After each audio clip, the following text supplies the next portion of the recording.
Havia um espírito encarnado, um homem de apenas 50 anos, condenado à morte.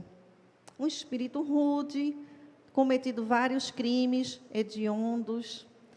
E os espíritos guias tentavam, de toda forma, sensibilizar aquele espírito para um arrependimento, para uma reflexão, sem sucesso. Chegando ao ponto deles realmente terem que se afastar, até para evitar aquela convivência tenebrosa que ele causava. No dia que estava marcada a sua sentença, o cumprimento da sentença, esses guias se aproximaram, trouxeram toda a família desse condenado, para tentar arrancar uma lágrima. Mesmo assim, não conseguiram. Então, vem um espírito encantador, nos diz a mensagem. Era um espírito de criança. E esse espírito vai até uma alma, um espírito encarnado, que estava em desdobramento, estava sonhando. E essa criança, esse espírito encantado, diz assim: pensa nele e me fala um pouquinho dele. Então, esse espírito que estava dormindo em sonho, pede que aquela criança vá socorrer, que vá amparar, que vá diminuir aquele espírito que estava nos seus últimos minutos, que fosse caridoso. Então, essa criança vai até esse condenado, bem na hora derradeira, e ela se aproxima, mas ninguém sabe o que ela disse, o que aconteceu. Só se sabe que esse espírito, vendo à luz a verdade, ele lembra de todo aquele passado tenebroso. E diz a mensagem, dele, dos seus olhos, cai uma grossa lágrima. Esse espírito encantado, com suas mãozinhas pequenas, recolhe essa lágrima e voa. É uma parábola, gente, é uma metáfora. Ele voa até o tabernáculo. Quando a gente vai, faz uma viagenzinha, né, aquele tempo, nós sabemos que, para os judeus, Deus habitava o templo de Jerusalém. Era lá que ele estava, como se fosse fisicamente. E os tabernáculos foi uma solução que encontraram, porque aquele povo muito viajava, andava pelas estradas, e eram tendas, na realidade. Tendas que tinham uma estrutura, como a do tabernáculo, para que eles pudessem louvar, pedir, agradecer, fazer suas orações, né, ter conforto na estrada. Então, essa criança vai até o tabernáculo, ou seja, ela vai até o encontro de Deus, né? E ela diz assim: Senhor, um ímpio vai morrer. Vós o condenastes, mas dissestes: eu perdoo quando há remorso e concedo indulgência quando há arrependimento. E a criança diz: eis uma lágrima da verdadeira caridade. De quem foi aquela lágrima? Foi daquele espírito encarnado que sonhou e chorou com dó desse espírito que iria ser morto, né? Dai-me o poder de enternecer o coração de rocha do espírito que vai expiar os seus crimes. Nós sabemos que Deus não condena, que nós temos um julgador interno, né? Então, a gente vai tirar aqui o espírito da letra, como nos recomenda Emmanuel. E o Senhor diz: vai, meu filho, essa lágrima bendita pode pagar muitos resgates. Então, a criança parte, vai junto do criminoso, pega aquela lágrima do criminoso, também recolhe e leva para o Senhor. E essa criança, ela diz o seguinte: eis aqui, Senhor, a lágrima que caiu dos olhos daquele que não temia a morte, que ria da morte, que não tinha medo daquele instrumento fatal que ia tirar a existência. E aí aqueles espíritos dizem: vai até o Senhor agora, porque ele chorou. Essa é a prova, né? E ele diz: está bem. O Senhor fala: conserva a primeira lágrima, gota do orvalho do coração, desse coração caridoso, que se solidarizou com o outro. Guarda, porque essa lágrima é um diamante. E guarda também a segunda lágrima, que é o arrependimento. E é interessante porque nós vemos aí, parece um disparate, para aquele espírito condenado, com tantos crimes nas costas, talvez, o mais endividado da superfície dos encarnados, é socorrido por um anjo. Um anjo que, diz a mensagem, estava a ponto de entrar no reino dos eleitos. Então, observemos o poder da intercessão. Aquele que intercedeu era alguém caro a esse anjo. E o socorro chega indiscriminadamente. Porque Deus usa as pessoas para chegar às outras pessoas. Os espíritos para chegar até os espíritos. E não há barreiras para o amor. Não importa aquela criatura em quanto endividada estava. O que importa é que ela vai chegar à angelitude, assim como qualquer um de nós. Então, o Senhor diz o seguinte: estas duas lágrimas serão as pedras mais preciosas do vasto escrínio da caridade, do escrínio, da escrivaninha, né, do armário. Essa mensagem se chama As Duas Lágrimas, e ela foi passada na Sociedade Espírita de León pela médium senhora Burlan. Quem assina essa mensagem é Cárita, a caridade. Então, nós não estamos aqui querendo fazer apologia, né, do choro, de forma alguma, não é essa a nossa atenção. Mas chorar é uma questão de saúde. Chorar é tão natural como a água do mar. A nossa lágrima é salgada também, tem a mesma proporção, né? Há lágrimas lubrificantes, que são aquelas que caem automaticamente quando cai um cisco, né, no olho da gente. E que a gente até chama também de lágrimas de crocodilo, né? Porque ele não está chorando com emoção, ele está chorando por uma reação automática. Mas há também as lágrimas emocionais. Por que nós derramaríamos lágrimas emocionais? Né? A gente fica pensando. No início, lá atrás, os antropólogos dizem que as lágrimas, elas surgiram a partir da necessidade de se comunicar, quando as palavras já não davam conta. Porque a lágrima vai do coração para os olhos. É a alma que está chorando. E quando a gente pensa que a lágrima é o ápice, o auge do sofrimento, do desespero ou da alegria, quando a gente chora também por alegria, né? Na realidade, a lágrima é quando a gente já está se restabelecendo. É o corpo dizendo: daqui eu vou para frente, daqui eu subo, eu não vou descer mais que isso. Então, isso causa um alívio na gente. Então, essas lágrimas, que elas apareceram porque os humanos não tinham mais expressões para dizer o que sentiam. Então, ela surgiu quando eu queria dizer que estava com medo, que estava triste, que estava desesperado, que estava alegre. Depois disso, apareceu a lágrima do oferecimento de ajuda. Tem uma pesquisa com crianças, entre 6 meses, mais ou menos, em média 6 meses, que essa pesquisa fala sobre empatia. Quando uma criança chora junto de outras, como num berçário, aquelas outras querem ajudar. E elas ficam aflitas. Se a criança que começou a chorar, ela não para, os outros começam a chorar também. Como a dizer: a gente está junto. A gente está com você. O que é que a gente pode fazer? A gente não pode fazer nada. Então, vamos chorar junto. A gente escuta muito isso das histórias de Chico Xavier, né? Quando ele não tinha o que fazer, quando ele não, já tinha excedido todas as possibilidades, ele chorava junto com as pessoas. Então surgiu depois a lágrima, depois de milênios, da empatia, realmente.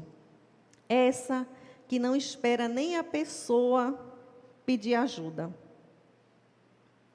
Essa oferta da ajuda. Porque tem 3 níveis a empatia. Tem a empatia cognitiva, que é quando eu digo assim, se alguém machuca o joelho, eu digo, nossa, isso dói. Cognitivamente eu sei que isso dói. Tem a empatia socioemocional, é a cognição socioemocional, que é a inteligência emocional, é que a academia agora chama assim. Que quando eu vejo alguém machucar o joelho, eu digo, nossa, isso dói. Eu até eu sinto dó da pessoa por ter passado aquilo. Mas tem a preocupação empática. Esse é o nível mais profundo. É aquele justamente do pedido da oferta de ajuda, que eu quero fazer algo sobre. Já é a empatia virando a compaixão. Porque é uma sequência. A gente escuta o outro para compreender. Depois que a gente compreende, a gente sente a empatia, e a empatia vai levar à compaixão. Essa doação de ajuda é a empatia, né? Então, o choro é um instrumento de comunicação, é uma questão de saúde. Quando a gente prende o choro, nós estamos sufocando uma reação que seria natural. Quando a gente não chora, vocês sabiam que a gente urina mais? A gente vai pela urina, pela pele, através do suor. Nós vamos, de todo jeito, colocar para fora isso. Então, observem como o corpo entra em sofrimento. Quando a gente não chora, quando a gente não bota para fora. Isso quer dizer quando a gente não pede ajuda. É um orgulho, né? Na realidade, quando a gente vai lá no fundo da questão realmente. Então, a repressão do choro, ela pode ser cultural. Quando a criança nasce, é um sinal bom, é uma bem-aventurança para os médicos. Ela tem que chorar, né? É um bom sinal. Para Jesus também. Porque quando a gente chora, é porque a gente já está com a humildade, né? Porque a humildade é reconhecimento. Em seguida vem Juscelma, né? Vai falar sobre bem-aventurados os pobres em espírito. A humildade nos faz reconhecer. E aí faz pedir ajuda, né? Então, tem a questão cultural de que, por exemplo, o homem não chora. Até com a criança a gente faz isso. E, gente, pasmem, na Grécia, na França, os homens choravam e era bem-vindo. Na Grécia não era bem-vindo a mulher chorar, mas aos homens era. E com menino, a gente faz isso, uma criança, um menino não chora. Como se ele fosse um homem já. A gente já escutou até dizer que espírita não chora. Ah, espírita, morreu um parente da gente, desencarnou. E por que o espírita vai chorar? Se ele acredita na imortalidade, na reencarnação. Então, chega-se a esse ponto que vai tolhindo algo que seria natural. E se a gente não chora, a gente pode ter episódios depressivos. Porque a gente vai se afogando. Não é isso? Então, o choro já é um início, já elaborei o que eu estou sentindo, já me comuniquei, já coloquei para fora. Mesmo que eu chore só, eu estou me comunicando. Primeiro, que o Livro dos Espíritos nos dizem que há muitos espíritos que, de uma certa forma, dirigem nossas decisões. Eles nos influenciam muito. Então, não estamos sós, de qualquer forma. Estamos conosco e estamos sempre com Deus e os benfeitores espirituais. Então, Jesus, quando começa, né, depois desse preâmbulo, entrando aqui na sinagoga, era comum qualquer pessoa na sinagoga, que a sinagoga era a escola do templo, você entrava e você pegava o pergaminho para ler aquela passagem. Jesus lê exatamente Isaías, que está lá no Primeiro Testamento, né, na Primeira Aliança, que as revelações estão conectadas, anunciando. Isaías foi o profeta que mais anunciou Jesus. E aí ele diz assim: o Espírito do Senhor está sobre mim, Jesus lê, porque ele me ungiu para anunciar a boa nova aos pobres. enviou-me para proclamar aos aprisionados a libertação, porque aquele povo judeu vinha de mais de 400 anos de escravidão, não é isso? Aos cegos a recuperação da vista, para pôr em liberdade os oprimidos, e para anunciar um ano da graça do Senhor. Era o jubileu, porque a cada 50 anos, mais 7, aquele povo era libertado, tinha uma liberdade de um ano, e naquele ano todo mundo era igual, não tinha opressor nem oprimido. Jesus fechou o livro, né, e diz, e para anunciar um ano de graça do Senhor e consolar todos os que choram. Aqui ele se refere, esse versículo se refere realmente a choro e não a aflição, como muitas traduções. Porque aquele povo vivia enlutado. É a isso que Jesus estava se referindo. Imaginem um período em que foram crucificados 4.000 judeus pelos romanos. Um período em que o povo estava escravizado há séculos. Então, você se separava momentaneamente dos seus afetos, dos seus parentes, dos filhos, dos pais. Então, Jesus, quando traz o choro, é o choro mesmo do enlutado.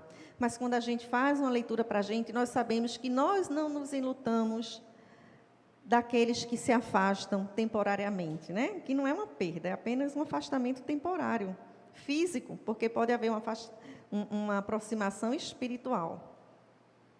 Mas nós temos outros tipos de lutos, né? De tristezas também, de perdas que sentimos. E aí Jesus se senta e todos fixaram o olhar nele. E aí diz Lucas, hoje se cumpriu esta passagem da Escritura, que acabais de ouvir. Então, Jesus ali diz, eu sou o Messias que vocês estavam esperando. Porque na época vinham muito Messias, para várias coisas diferentes, vários objetivos diferentes. Então, como aquele povo ia identificar quem era o Messias Salvador? Yeshua, salvação. Achavam que era para salvar do jugo dos romanos. As bem-aventuranças, quando Jesus diz bem-aventurados os perseguidos, eles dizem, é agora a hora da vingança. É isso que eles estavam pensando, né? Então, lá no capítulo da Boa Nova, o 11, o Sermão do Monte, né?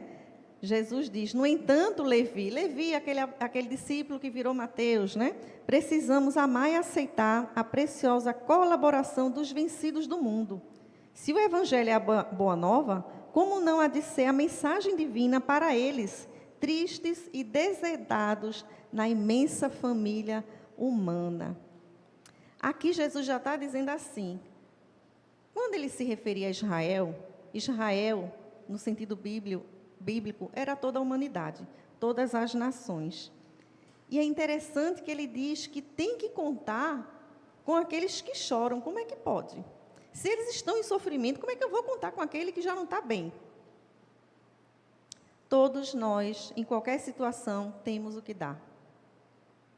Temos o que oferecer ao outro, nem que seja o nosso próprio exemplo. Então, Jesus aqui está dizendo o seguinte também, eles não são coitadinhos, eles podem se reerguer, porque o poder, o reino de Deus está dentro da gente.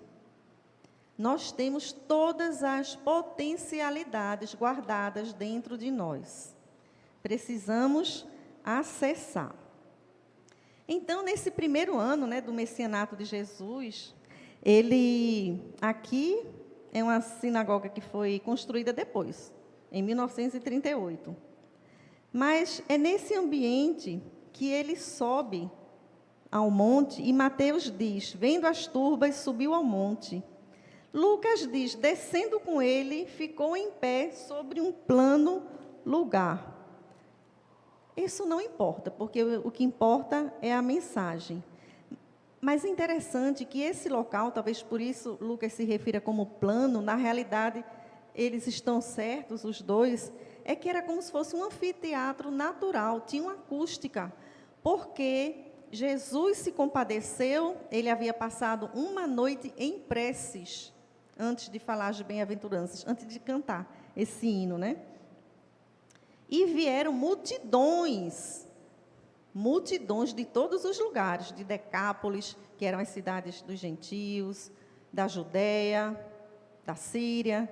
A fama de Jesus já tinha percorrido, né? Então precisava dessa acústica natural. Ninguém é tão pobre que não possa dar de si mesmo. E olha que interessante, Jesus diz que vai contar com aqueles que estão chorando, com os aflitos, conosco, né? A gente está aqui porque, de uma certa maneira, a gente veio aqui a um mar da Galileia, ouvir novamente, quem sabe, muitos de nós, a bem-aventurança, para nos relembrar, né? Tudo no Novo Testamento se aproveita, cada iota, como diz, nenhuma vírgula se perderá, a menor letra do Novo Testamento. O local, a geografia, tudo tem um símbolo. A bem-aventurança foi proclamada à beira do mar da Galileia. O mar da Galileia, ao contrário do Mar Morto, que o nome já está dizendo, era um mar, e até hoje é um mar ecologicamente, gente, limpo, viu? Eles cuidam. O mar da Galileia fala das pessoas que recebem, mas que dão, porque é um mar de água doce, limpo, ele dá peixes, então é um mar que tem vida. Mar ou lago? Era um grande lago, na realidade, a gente sabe, né? Então, a paisagem confirma a fala de Jesus. Isso é muito interessante de a gente ver. E aí, Mateus continua. Vendo as turbas, subiu ao monte. Após assentar-se, aproximaram-se dele os seus discípulos e, abrindo a sua boca, ensinava, dizendo... Jesus faz um movimento que se identifica como Messias. No Ocidente, o palestrante fala em pé e os outros estão sentados. No Oriente, o mestre, o rabi, se sentava e os outros ficavam de pé. E eu achei essa foto muito parecida com o que deve ter acontecido na realidade, porque Jesus está sentado, mas está elevado, porque subir ao monte diz da gente se elevar, de se aproximar das coisas espirituais do Pai, né? Então, ele está mais elevado, os discípulos aqui ao redor, em pé, e alguns sentados. Esses sentados, provavelmente, são os mais distraídos. Somos nós, talvez, que escutamos a mensagem, mas não praticamos, né? Diante da multidão. Aí o Emmanuel traz em cima desse versículo, Emmanuel, que é o maior comentador do Evangelho, né? Ele comenta mais de 700 versículos. Ele faz um comentário, né? Jesus, vendo a multidão, subiu a um monte. Se conectou com o Pai, ele quer dizer, né? E aí, esse monte estava aqui na mensagem. Olha como estamos conectados. Foi a mensagem que foi lida. Esse aqui. Nós subimos outros montes. Nós subimos o monte da vaidade, ascendemos na empresa que trabalhamos, conquistamos posições de responsabilidade na nossa instituição religiosa e nos envaidecemos por conta disso, né? Nós sempre estamos subindo os montes terrenos, ilusórios. Mas Jesus sobe ao monte com um objetivo, de se conectar, se elevar para doar. Abriu a boca, é outra expressão do Primeiro Testamento, normal dos mestres. E abriu a boca, já queria dizer que era com o objetivo de ensinar, de passar algo, né? De consolar aquelas pessoas. E aí Emmanuel traz também uma mensagem das bem-aventuranças aqui, que tem esse nome mesmo, que nos faz esse convite. Cada um que passa por nós é um convite de Jesus para nós deixarmos um ensinamento. Mas não aquele ensinamento do que se envaidece com o que sabe, do intelectualismo, da cognição. Mas o ensinamento da nossa amorosidade, o ensinamento da prática do que Jesus nos ensinou e do que nós falamos. Aquele ensinamento que não precisa nem de palavras. Bom, quando a gente vai para a perícope, nós vemos que a maioria delas realmente, a perícope, gente, é o capítulo. A gente vê que a maioria traduz como choro, alguns como tristes. Mateus traz, fazendo uma pequena contextualização, porque a partir de agora estamos nas bem-aventuranças, né, Juscelma? E fazendo essa contextualização, Mateus traz 8 bem-aventuranças. E tem as exortações, né? As maldições, como dizem, é enorme. Mas bem-aventuranças são 8. E Lucas traz 4 apenas. Não perde a mensagem. Como diz Gandhi, né? Pode perder tudo, mas tendo as bem-aventuranças, a gente tem um código de ética moral. Mas o que é que acontece? Mateus era um evangelista judeu que falava de um judeu, Jesus, para os judeus. E Lucas era um grego que falava para os gentios. Então, Lucas tira ali, daquela parte das bem-aventuranças, o que dizia respeito mais às práticas de lei, as práticas dos judeus, que não interessava muito para os gentios. Então, quando a gente vai falar o que Emmanuel nos recomenda, né, tirar o espírito da letra, considerando isso tudo, o contexto, a geografia, o momento, nós vamos ver que parece estranho, parece até aquela moral estranha, né, do Evangelho. Como diz, bem-aventurados os que choram, os humildes, os pobres em espírito, os perseguidos. Porque bem-aventurados não é ainda do mundo de expiações e provas. O choro está aqui, sim, mas os bem-aventurados estão nos mundos celestes, né? Então, o bem que a gente traduz como Deus e a aventura que não é de se aventurar, né? A aventura da felicidade, no meio aí está justamente a aflição.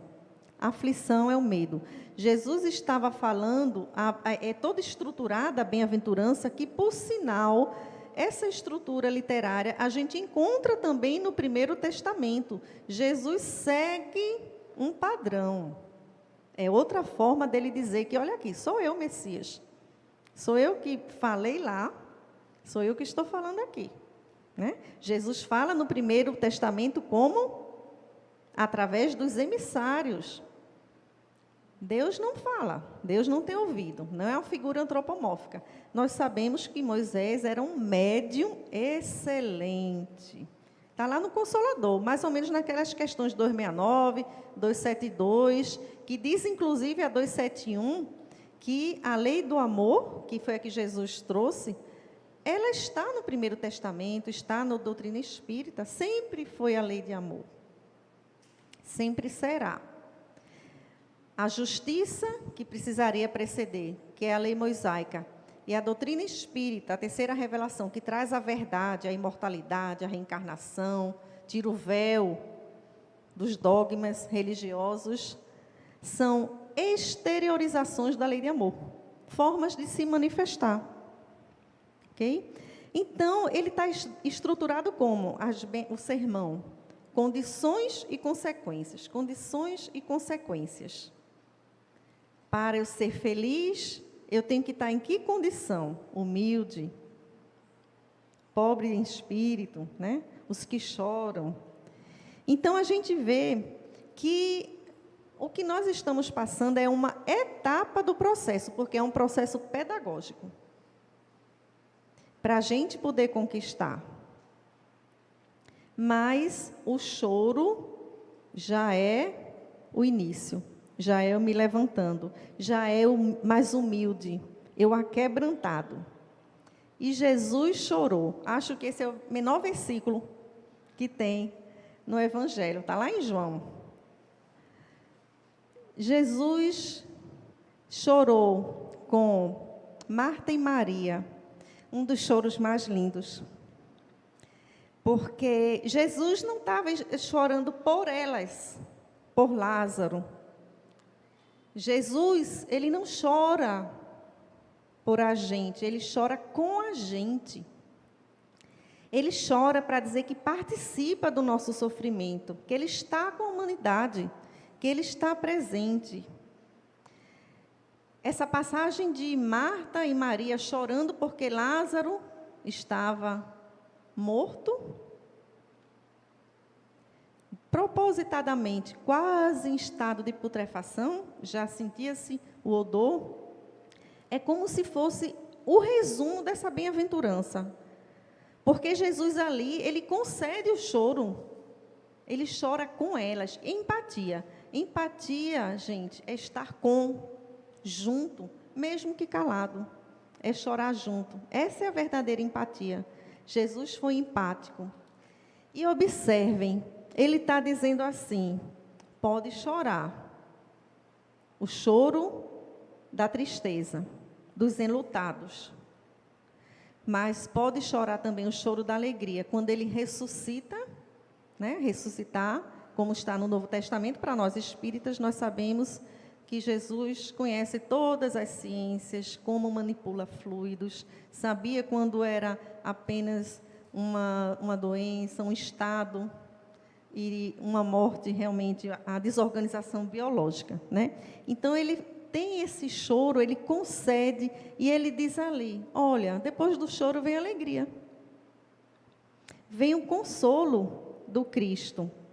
Jesus chora também quando vê Jerusalém. Aquela Jerusalém que iria passar séculos derramando sangue. Os cristãos, os 7 séculos das trevas.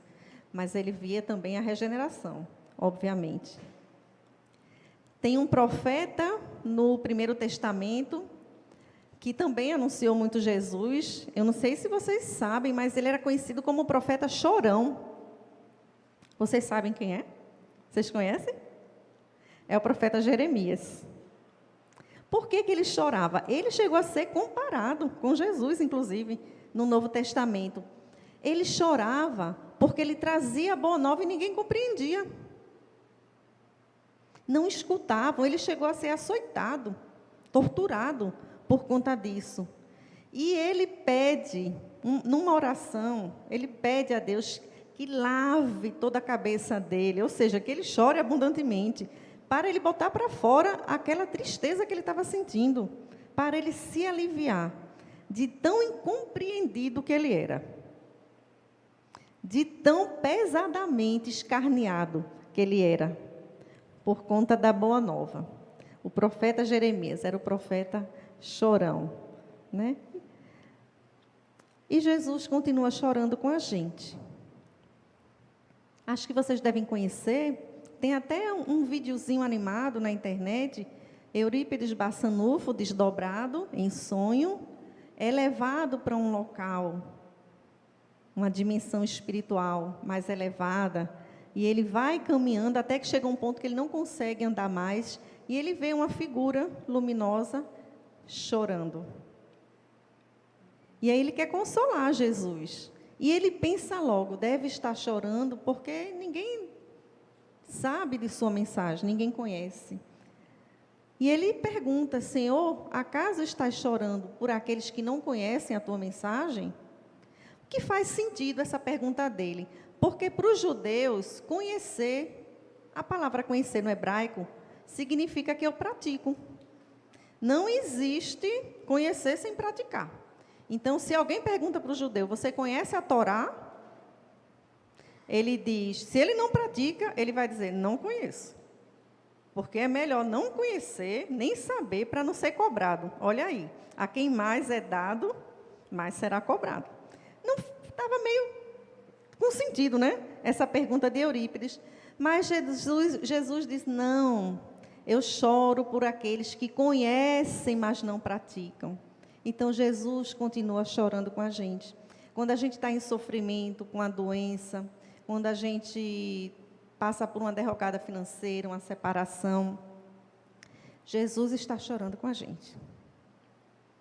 Sempre. E a gente não se conecta. Tem um recurso interno de graça, nós temos. Qual é esse recurso que a gente tem de graça para sentir a presença de Jesus, para se comunicar com Ele? Com Jesus, com Deus, com o espírito familiar, com a natureza, com a energia, com o que fizer sentido para vocês. A prece, né, Gi? É a prece, gente. Mas a gente vai para os consultórios médicos pedindo remédio, analgésicos, para se anestesiar apenas. Porque nós estamos numa sociedade que não pode sentir dor. Não pode ser infeliz, não pode ter uma tristeza. As fotos que a gente posta nas redes sociais só podem ser alegres, sorrindo, em viagem. E aí, quem está do outro lado, que não está passando por aquilo, que às vezes é irreal, é até montagem, ou é selecionado, não entende, porque todo mundo é feliz, menos eu. É uma felicidade aparente, muitas vezes, né? E aí a gente vai lembrar que a gente ainda vai ser feliz, porque é o determinismo. Está lá no Livro dos Espíritos. É a única fatalidade, é que a gente, como diz o grupo Acordes, né? A gente teve muita música de João Pessoa. Um dia todos nós seremos anjos. É linda essa música. Vamos trabalhar e acreditar. É essa a música. Então, quando a gente não ora, não se conecta, é porque a gente não acredita na realidade. A gente não dá valor. Porque nós achamos que problemas grandes, porque sempre o problema da gente é o maior, né? O meu é o maior problema que tem. A gente sempre acha que para problemas complexos tem que haver uma solução mirabolante, complexa. Tem que haver uma equação que só a NASA pode desvendar. Mas o Evangelho do Cristo é simples. E ele fala com a gente sem palavras rebuscadas. Eu posso ficar calada na prece, só sentindo. Evangelho é sentimento, não é raciocínio. Quando eu estou raciocinando, eu não estou me aproximando de Jesus. Eu estou apenas elaborando frases, como aquela parábola do fariseu e do publicano. O fariseu era o doutor da lei, o sacerdote. Sobe ao monte, obrigada, Senhor, porque eu cumpro os meus deveres, porque eu isso, eu aquilo. Uma oração cheia de palavras e de orgulho, de raça. Aí sobe o publicano, coitado, que eram assim, os mais odiados, porque coletavam impostos do próprio irmão, do judeu, para o que submetiam eles, os romanos. E aí esse publicano, envergonhado, de cabeça baixa, humilhado no bom sentido, reconhecendo, humilde no sentido de reconhecer o seu local, o seu lugar. Ele diz: Senhor, ajuda-me, porque eu sou um pecador. Ele só diz isso. E aí Jesus diz: esse segundo foi que voltou justificado para casa. Foi o sentimento. Ele disse o essencial: eu sou um pecador, tem piedade de mim. É o sentimento. Né? Bom, existem alguns passos para a gente, que a gente pode trilhar, tá certo? Aqui no Evangelho segundo o Espiritismo, capítulo 25, diz assim: o que Deus lhe concederá sempre, se ele o pedir com confiança, é a coragem, a paciência e a resignação. Olha, o que Deus lhe concederá a todos nós, sempre, se a gente pedir, sempre, Ele vai dar isso, porque Ele dá o que a gente necessita, Ele não dá supérfluo. Ele não, Jesus está dizendo aqui assim que, quando eu estou contigo, é que, olha, segura aqui em mim, e a gente vai caminhando, porque a cruz é tua. Ele alivia através desses recursos. Ele não vai tirar a prova. Porque a gente precisa se reharmonizar com o universo, né? A gente precisa crescer. Então, a paciência, que é a ciência da paz, ela diz da gente passar pelos infortúnios, sem reclamar, sem se lamuriar. Quem tem paciência tem um recurso muito bom dentro de si, que é a fé.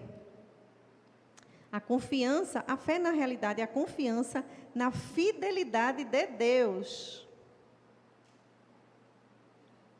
Na segurança do porvir. Aí a doutrina espírita nos consola, né? Depois desse capítulo, gente, dos aflitos, né? As bem-aventuranças, que é o capítulo 5 do Evangelho segundo o Espiritismo, que é o maior capítulo. Por que será, né? Quem são os aflitos?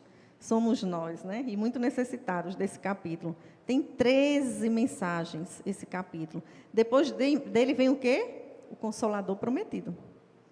Então, quer dizer que Deus não nos falta, né? Está conosco. Então, essa fé na fidelidade de Deus nos dá a segurança de que tudo vai ser resolvido. Nos dá a segurança desse futuro. E a doutrina espírita nos esclarece nesse capítulo, de várias formas, ele é enorme, mas uma delas é que nós somos, sendo imortais, tendo várias reencarnações, várias oportunidades, as reencarnações são o perdão de Deus para a gente. Ele perdoa dando oportunidade. Porque observe, na nossa sociedade, quando um criminoso vai passar por uma pena num presidiário, ele sai, ele está aqui com a sociedade. Mas alguém dá oportunidade de emprego? Então ele não foi perdoado. Na realidade, esse perdão dos 70 vezes 7, que 7, o alfabeto hebraico, ele se relaciona com os números, o 7 que tem um sentido de infinito, né? Perdoar sempre, incondicionalmente, independente de qualquer coisa, né? Então, a paciência é esse recurso que nós temos dentro de nós mesmos, né? É interna, nada fora pode nos dar essa paz. Entretanto, quando nós a conquistamos, tudo ao nosso redor também está pacificado. Não há caos se estivermos equilibrados, né? A paciência não tem pressa. Deus tem pressa com a gente? Nos constrange a algo? Não, né? Tanto que estamos há 2000 anos aqui, tentando repetir aquela cena da bem-aventurança. Aqui nós estamos tentando, gente, hoje, no sábado, tentar chegar perto de Jesus, se elevar, tentando subir ao monte. A gente está tentando fazer isso. A gente está tentando compreender melhor. Deixar que a mensagem do Cristo atinja os refolhos da alma da gente. É isso que nós estamos tentando fazer. Amém, né? Amém com N no final, que é original, quer dizer justamente isso, fidelidade na confiança de Deus. Nós adaptamos para o amém. Agora, tem uma coisa muito interessante. Tem um tal de coping religioso ou espiritual, porque, assim, religioso é aquele que aderiu a alguma crença e segue aquela crença, né? Somos nós, por exemplo, aqui. Nós tomamos passe, tomamos água fluidificada, assistimos às palestras, fazemos campanha da fraternidade. Então, nós somos religiosos. Mas espiritualidade não aderiu a nenhuma crença, mas entende que algo transcende o material, o corpo, que tem algo que, independente do nome que tenha, está regendo isso tudo, o universo, de uma maneira inteligente. Então, eu ser religioso, ou eu ter uma espiritualidade elevada, isso aí vai me dar tranquilidade. Por quê? O coping religioso são aquelas frases, aqueles provérbios, que de uma certa maneira eu leio e vai internalizando e vai me fortalecendo, que tudo passa, que Deus proverá, que o pai não vai dar uma serpente a um filho que pede o pão. Então, essas frases, no decorrer da vida que a gente vai lendo, são os copings religiosos positivos, que elas vão nos fortalecendo e vão nos dando essa paciência, essa ciência da paz, para esperar pacificamente, né? Sem desesperar. E o consolo, o que muitos entendem, a gente está indo em cada palavrinha da bem-aventurança, se vocês estão percebendo, no versículo. O consolo, muitos entendem que é a recompensa por eu ter passado algo de ruim, do meu ponto de vista, né? De triste, de dolorido. Não é uma recompensa, porque Deus não ia brincar com a gente, não ia fazer a gente passar por perrengues para poder consolar. O consolo já é o estado de espírito daquele que compreende, que está estudando, que já está naquela condição humilde de aguardar pacificamente, sem se desesperar. E quando a gente vai lá para o livro da paciência, que é de Emmanuel, né, pela psicografia de Chico, ele tem uma mensagem chamada Suicídio e Delinquência, que é muito interessante. Nessa mensagem, a gente sempre acha que suicida, autocídio, é aquele cometido por alguém que exterminou a vida. Isso. Porque houve algo de grave na vida que ele se desesperou. Não é. É uma sequência de vários acontecimentos, de vários estados de espírito que vão culminando. Então, Chico Xavier, em várias mensagens, eu encontrei ele usar uma palavrinha chamada suicídiozinho. E eu achei interessante, aí encontrei essa mensagem. O que é isso? É quando a gente não comete o ato impensado diretamente, mas a gente, no decorrer da vida, comete pequenos suicídiozinhos. O que são esses suicídiozinhos?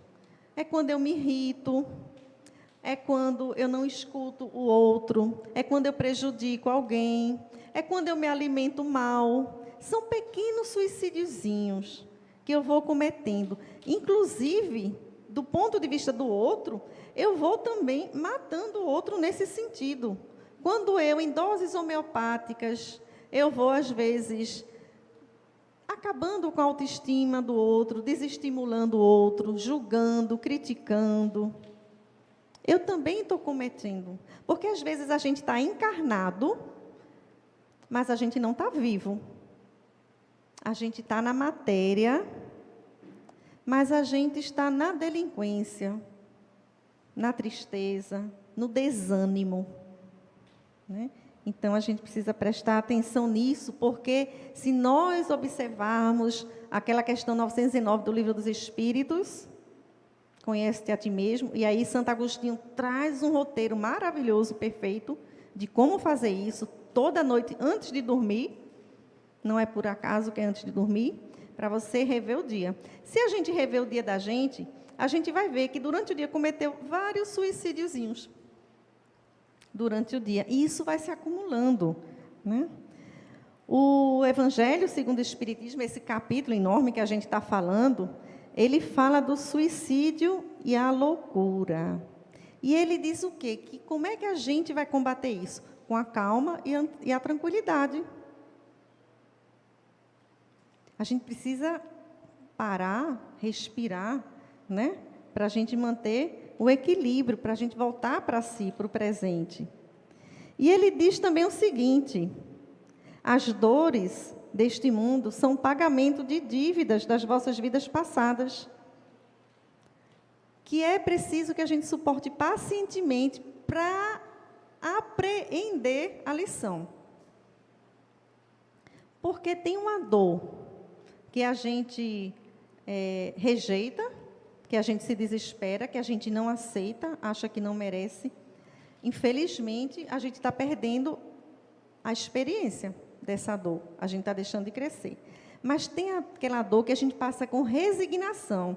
É a segunda palavra, que a gente já está aqui. Aí a gente começa a entender porque a dor é uma bênção que Deus envia aos seus eleitos. Lembra? Aquele que está na dor está mais próximo de Deus.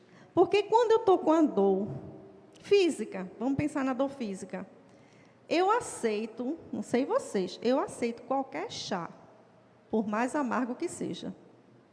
Aliás, eu nem sinto o gosto do chá, porque a dor é tão grande, né? A gente nem sente o gosto. Depois é que a gente não consegue tomar mais. Então, quando a dor faz isso com a gente, faz a gente se aproximar, a gente está mais próximo de Deus. Olha, por que se desesperar? Eu estou com a dor, nossa, eu estou mais próximo de Deus, então agora. Porque quem está com a dor fica mais dócil. As orientações, as recomendações, porque está precisando, porque está necessitado, está pobre em espírito. Né, Jocélia? Então, gente, passar por essa dor sem a revolta, com resignação. O que é resignação? É uma frasezinha que a gente tem decorada, né? Porque a gente é meio papagaio espírita, né? A gente vai repetindo o que a gente acha bom, né? É o consentimento do coração. Porque eu já fiz tudo o que eu tinha que fazer. Eu já fiz minha parte. Às vezes a gente se revolta, não aceita a dor, porque a consciência da gente está dizendo que a gente não fez a parte da gente. Você fez tudo o que precisava para evitar essa dor, para resolver essa dor. Eu não fiz, e minha consciência diz isso. Aí eu me revolto por conta disso.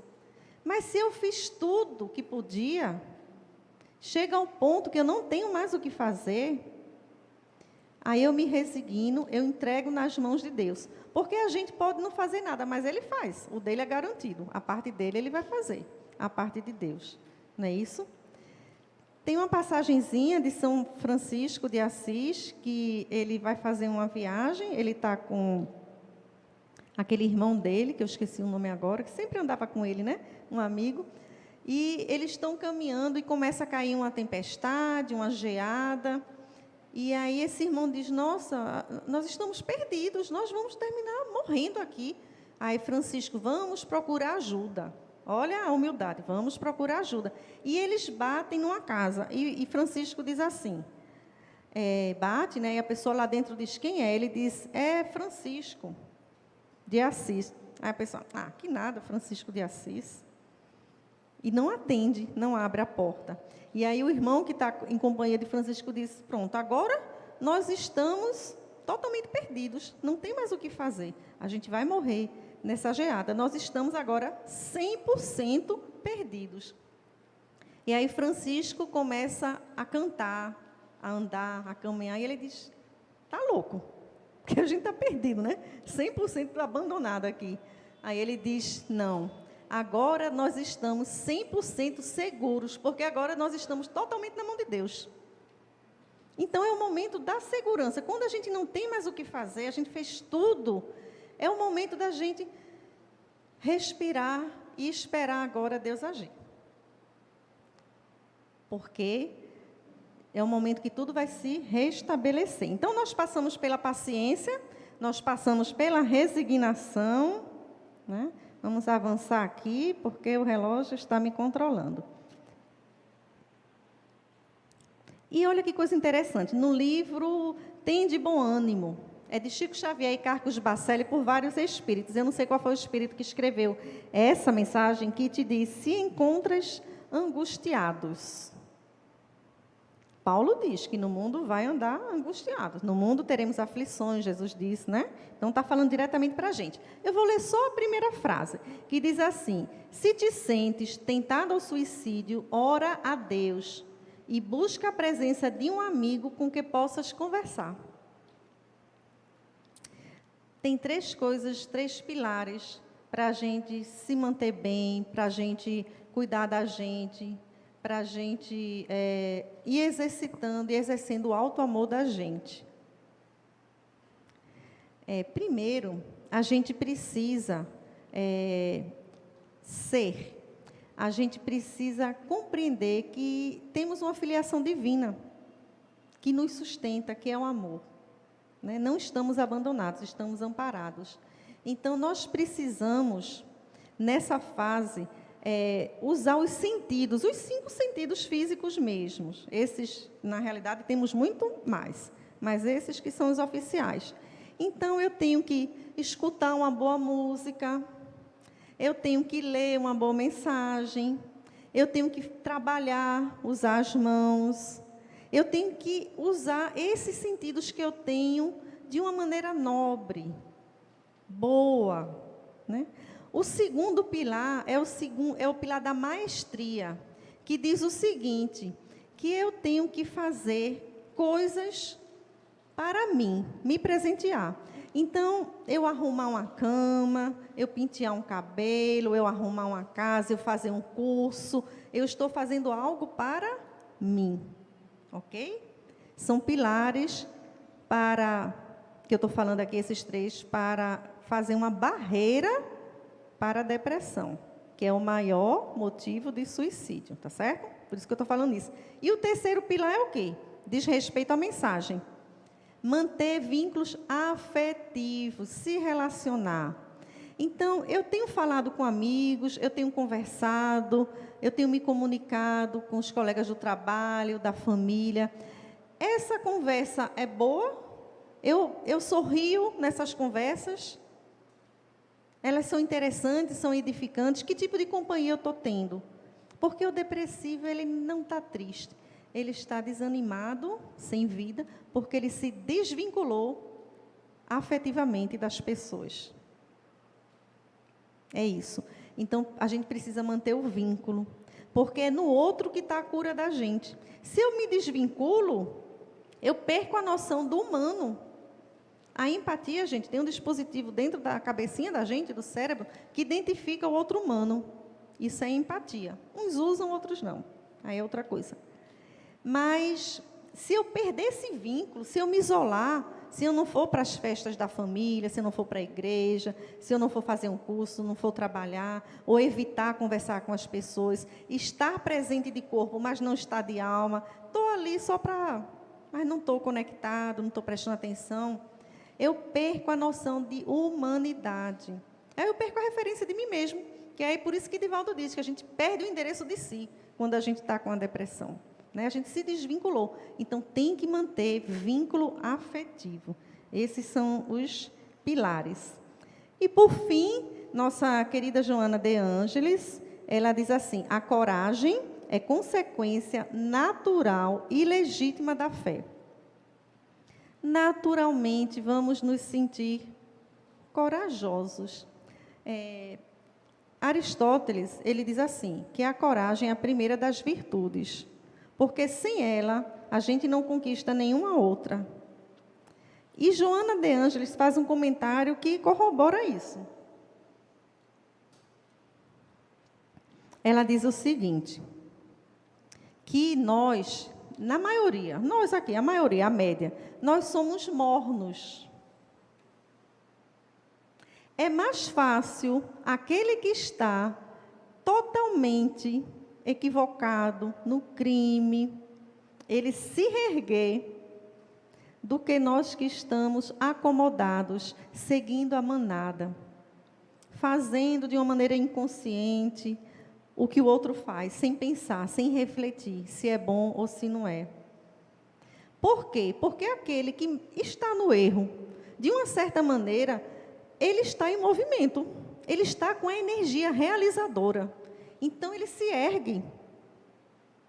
Mas a gente não, a gente está sem energia. A gente está, né, naquela música, deixa a vida me levar, a vida leva eu. E aí a gente se acomoda. E aí o que a gente faz? Que o Evangelho segundo o Espiritismo nos diz, quando vemos pessoas que estão avançando nas virtudes, na iluminação. Aqueles que estão na média criticam, não colaboram, tentam puxar para baixo. Por quê? Para eu não fazer o esforço de ter que subir. Olha só o perigo de quem está na média, né? E, por fim, Jesus diz o seguinte, lá em Apocalipse, é dito, né? Sobre Jesus, ele enxugará toda lágrima dos seus olhos. É outra maneira dele de dizer, bem-aventurados os que choram, porque serão consolados. Ele vai enxugar todas as nossas lágrimas. A morte não existirá mais. Por que ele está falando da morte? Lembra? O versículo para os que choram era para os enlutados, né? E não haverá mais luto, nem grito, nem dor, porque as coisas anteriores passaram. Eu acho tão bonita essa maneira como é escrito Apocalipse, porque diz, todas essas coisas passaram. Está no nosso querer, na nossa vontade, deixar para trás. Ele não diz, nesse versículo, passarão, que dá uma ideia de que está meio perdido. Essas coisas passaram. Se eu decidir hoje, e aí eu gosto de um conceito da programação neurolinguística, quando diz assim, nós somos o resultado de nossas escolhas. O problema é o que eu estou escolhendo, né? Então, se eu decidir, essas coisas passaram. Não é que vai deixar de ter dor física, de enlutamento, de separação, não é isso. Mas o que passou foi a maneira como você vai passar por isso. É o como, é o meio do caminho. De forma que é possível, sim, experimentarmos uma felicidade relativa quando estamos cumprindo os nossos deveres, que é o que mais nos dá paz, né? Emmanuel diz que o sentimento de culpa é a noção, está lá em Pensamento e Vida, é a noção do dever não cumprido. Eu não sei nem o que é, porque pode estar em outra encarnação, numa pretérita. Mas lá dentro, a minha consciência, que é onde está gravada a lei de Deus, a lei natural, né, conforme a questão 621 do Livro dos Espíritos, o julgador interno, não é fora o julgador, é interno, ela me faz sentir que eu estou devendo alguma coisa.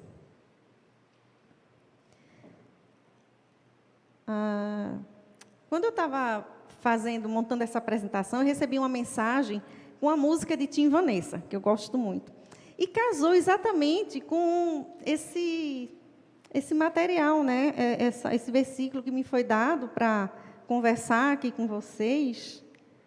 Não foi por acaso que veio para mim esse versículo, que diz assim, viver é crescer. Isso é lei do progresso, não tem como.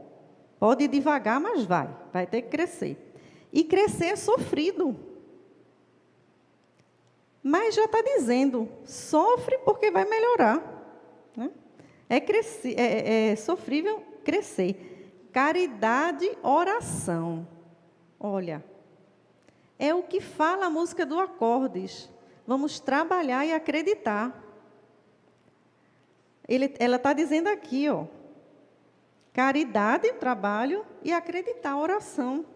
Semeador em meio à dor. Jesus semeia em nossos corações, no meio dessas dores. Independente se a semente cair fora ou não, Ele joga. E nós também somos semeadores, nos corações dos outros. Porque quando diz assim, o campo do Senhor, é uma expressão que aparece muito na Bíblia, né? Bonita até. O campo do Senhor, lógico que é toda a terra, todo o planeta Terra, onde nós estamos. Mas o campo do Senhor, onde devemos trabalhar, jogar as sementes, é o coração. O coração é o campo do Senhor. Então, são os sentimentos, né? Sentimentos de alegria que nós devemos semear no coração dos outros. Então, semeador em meio à dor, vinde a mim se estás cansados. É muito bonito isso, porque Jesus está dizendo que não vai segurar a nossa cruz. Quem desejar me seguir, olha a delicadeza do Cristo. Quem desejar, é um convite. Quem desejar me seguir, negue-se a si mesmo. O que é isso, negar a si mesmo? É renunciar às nossas imperfeições, né? A maneira como nós estamos procedendo. Pegue a sua cruz, porque não é dele, é nossa. As cruzes são que nós precisamos passar para nos reajustar, nossos problemas, né? E segue-me, guie modelo da humanidade, e me acompanhe. Ele não diz segue, ele diz, e me acompanhe. Estou contigo no caminho. Então, ele está dizendo, né? Meu peso é leve, jugo suave, porque é o estado do espírito, a paz interior, que vai dizer o tamanho da dor e do sofrimento. Porque, às vezes, a alma já está curada, no corpo ali está só expurgando, né? E a gente está achando bom. Já não é sentida a dor, Olha aí, já não é sentir a dor, porque a dor é moral. O corpo tem uma ascendência do espírito, moral. Então, já não é sentido a dor física, já não é mais sentido, porque toda dor é moral da gente, né? A gênese dos nossos sofrimentos está no espírito. Bendito Consolador. Bendito, né? Bem, do amor, do bom, do belo. Que nós possamos ter um dia, né, de reflexões, de convívio alegre, mas que também possamos, quiçá já hoje, a partir de agora, praticarmos, né? Que é isso que Jesus explica, é isso que Ele espera. Tudo isso para nos sensibilizar para a prática, para o agir como Ele, né? Eu sou muito grata por esse versículo que me deu, por essa experiência de ter me aprofundado. Eu tinha tanta dificuldade para chorar, porque sempre comecei a trabalhar muito cedo. Aqui é um testemunho agora. Comecei a trabalhar muito cedo e já em encargos de gestão. Então, tinha sempre que manter o equilíbrio emocional. Não podia chorar, tinha que estar cuidando dos outros e não cuidava de mim, né? De forma que cheguei a ficar sem lágrimas, praticamente. Às vezes ficava numa pressão quando tinha vontade de chorar e não conseguia. E um mês antes de hoje, mais ou menos, quando eu fui dormir, eu estava intranquila com algo.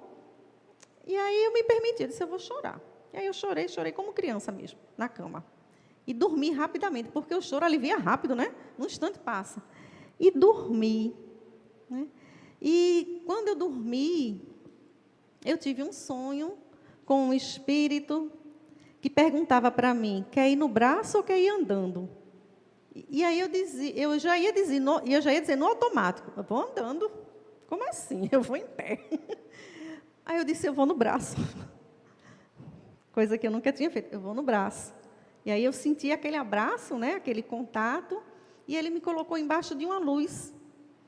E aí depois eu saí rapidamente, e aí eu dizia assim, dormiu bem?